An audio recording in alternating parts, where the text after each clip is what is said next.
limite. Les seules vraies limites, c'est celles que vous allez vous mettre.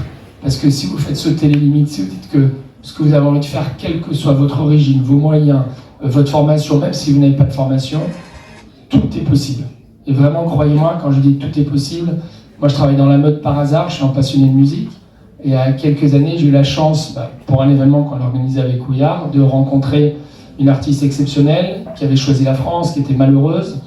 Et en essayant de l'aider, en essayant de la mettre sur scène à un concert, j'en ai parlé à quelqu'un qui lui avait fait toute sa carrière dans la musique, qui a craqué sur elle et qui m'a proposé derrière de créer un label de musique ensemble.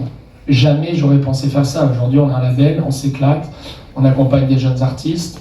Donc vraiment cette idée de limite, j'ai quelqu'un de plus âgé que moi, pareil, qui est dans la musique depuis beaucoup d'années, il m'a dit « Nico, on manque de rêveurs, on manque de grands rêveurs. » Alors attention, petit bémol, le rêve ne sert à rien si derrière on ne travaille pas d'arrache-pied.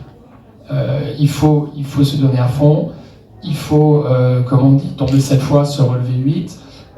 Il faut aller au-delà des critiques, des faux conseils que je vous ai évoqués tout à l'heure. Moi, dès que j'ai une idée, quand j'essaie de la partager, plus on me dit que c'est impossible, plus ça va m'exciter. Mais si c'est possible, rêvez grand, soyez fous, ne vous limitez pas aux rôles, aux cases dans lesquelles on essaie de vous mettre. Soyez curieux, ayez faim de la vie, ayez faim de vous dire si je veux vraiment faire quelque chose, rien ne m'empêchera de le faire. Et plus c'est loin, plus c'est distant, plus ça doit créer une envie, une énergie. Après, de mon expérience personnelle, peu de choses se font bien dans la durée tout seul.